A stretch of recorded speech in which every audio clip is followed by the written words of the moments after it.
Hey everyone, welcome to The Explainer. Today we are diving right in to what I like to call the hidden engine of your digital supply chain. We're going to unpack the critical SAP MM configurations, specifically your valuation methods, that drive financial integrity and actual measurable business value in modern organizations. Think about this for a second. How does a physical box, just sitting there on a warehouse rack, how does it instantly become a financial asset on your company's balance sheet? Well, it's definitely not magic. It's driven by a highly structured, logical set of rules running constantly in the background. It's the core challenge of integrating physical supply chain logistics with strict financial reporting. Okay, let's dive into this. We're going to cover the warehouse finance connection, how to actually price your inventory, routing that financial data, a quick 4-step configuration guide, and finally, how to unlock some true business value. Let's get to it. All right, first up, the warehouse finance connection. So, in today's digital supply chain, valuation and account determination in SAP MM act as this invisible but totally vital bridge. It seamlessly connects materials management straight over to financial accounting. For teams like Rasta Infotech, who live and breathe warehouse automation and SAP transformations, mastering this connection is absolutely crucial. It's really the only way to drive efficiency, maintain compliance, and keep things profitable. Without it, you're basically just hoarding undocumented boxes in the dark. Moving on to part 2, pricing your inventory. Right, so before that physical box we just talked about can even move an inch, the system needs to know exactly what it's worth. Enter valuation. This defines exactly how your inventory is priced and how it shows up in your financial statements. Think of it as setting the absolute ground rules for your financials. Now, you essentially have two strategic choices when it comes to tagging a price on that inventory. First, there's the standard price. This is a fixed price, giving you absolute stability for your financial reporting.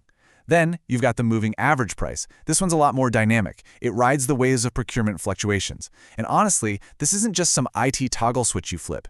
Choosing between a rock-solid fixed price and a fluctuating one is a massive business decision because it dictates exactly how market volatility hits your bottom line. Once you've nailed down your pricing method, you've got to set the valuation level. You can do this at the plant level, meaning you could literally have different prices for the exact same box depending on which warehouse it's sitting in. Or you can set it at the company code level, which enforces uniform pricing for that material across all your plants. It really just comes down to how granular your business needs its financial tracking to be. All right, part 3, routing your financial data. Think of account determination as your system's automated traffic cop. It makes sure that every single material movement seamlessly and automatically updates the correct general ledger accounts. When a worker on the floor scans a barcode to receive a pallet, they aren't thinking about accounting ledgers, right? Nor should they. Account determination routes all that financial data perfectly in the background. Zero human intervention required. So, to make this traffic cop work efficiently, SAP uses what's called a valuation class. This simply groups together materials that share similar posting rules. Because, let's face it, nobody wants to write unique accounting rules for thousands of individual materials. Instead, you just assign them to a valuation class, like say grouping all your raw materials together and the system handles the rest. It simplifies the whole shebang beautifully.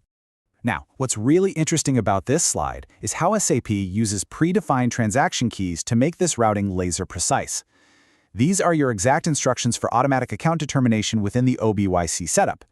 You've got codes like BSX, handling your inventory postings, WRX, managing your goods receipt and invoice receipt, and GBB taking care of offsetting entries. These tiny, 3-letter codes, they're the literal gears keeping the massive accounting machine turning flawlessly. Zooming out to the big picture for a second, we have two main structural elements at play. The valuation grouping code simplifies your configuration by letting you group multiple plants together. And then you have the chart of accounts, which defines the overarching financial architecture for each company code. Working together, they make sure your system stays highly organized, scalable, and easy to manage. Okay, let's look at part 4, configuration in 4 easy steps. Actually, building this bridge in the system is a pretty straightforward 4-part sequence.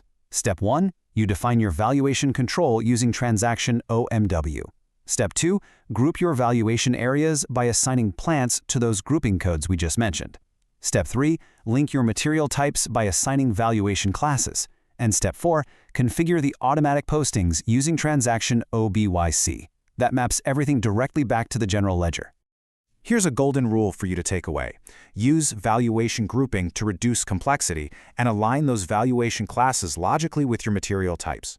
This is incredibly actionable advice. If you want your SAP architecture to be clean, manageable, and easy to audit, you've got to group things intelligently. After all, complexity is basically the arch nemesis of a smooth-running supply chain. Finally, Section 5. Let's talk about unlocking true business value. So, the crucial point is that experts like Rasta Infotech know proper SAP integration isn't just about flicking a switch to turn the software on. It's about delivering end-to-end digital transformation that empowers a business to actually scale efficiently. When your valuation methods and account determination are dialed in correctly, your entire procurement lifecycle shifts from being just a cost center into a major strategic advantage.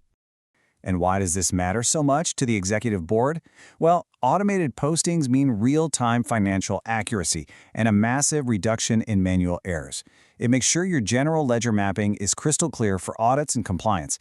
Plus, a seamless integration like this really accelerates your broader transition to SAP S/4HANA.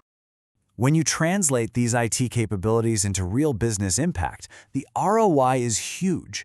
Remember that physical box from the very beginning? Now it flows flawlessly through an optimized procurement lifecycle, from the initial requisition straight through to the invoice, all backed by hyper-accurate warehouse valuation. For the business, that means drastically fewer errors, way faster closing cycles at month-end, and ultimately much sharper decision-making. So, I'll leave you with this. Are your SAP configurations just acting as basic IT settings? Or are they strategic enablers driving financial integrity and operational excellence? Valuation and account determination really are the foundation for unlocking the full power of SAP S/4HANA. Thanks so much for hanging out with me for this explainer, and I hope you're leaving here ready to optimize your own supply chain.